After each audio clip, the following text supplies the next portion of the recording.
get back to realizing the basic principles. Keynesian economic theory of tax and spend did not work.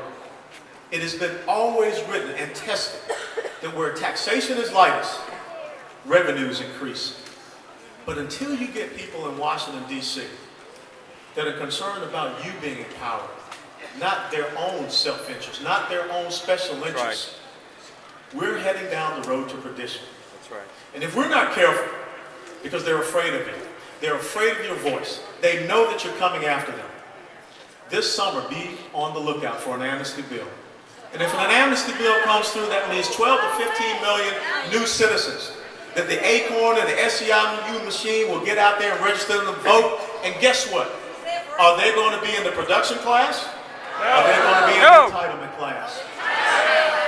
And therefore, the next thing you know, it becomes 55% and creeps on to 60%.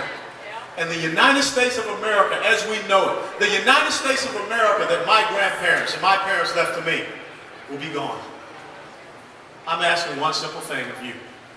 For 22 plus years of my life, when that phone rang, and many of you never knew who I was, I answered that phone call. I left my wife, I left my daughters, because I knew that it was important for you to sleep peacefully at night. I knew it was important for you to have your life, your liberty, and your pursuit of happiness.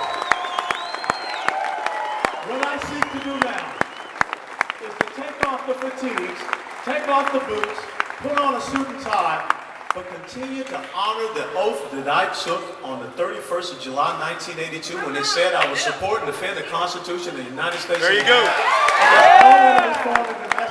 will say true faith and allegiance to the same, and there is no statute of limitations on that oath. I don't need to sign a pledge. I already signed my pledge back in 1982. There you go.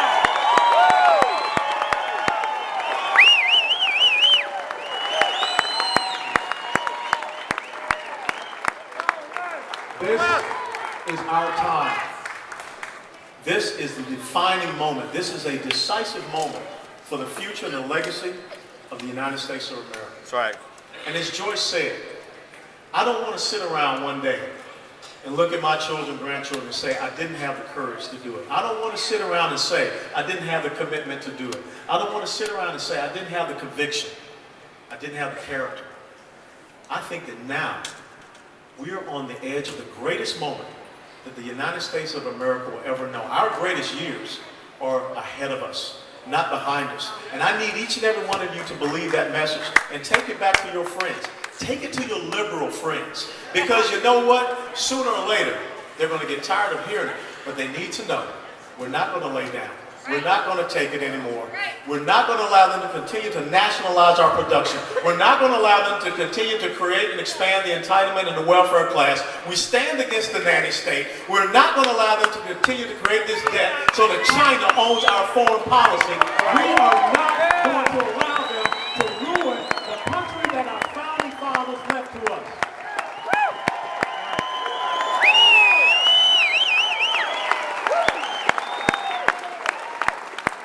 I want to close by saying this. I'm the liberals' worst nightmare. Yeah!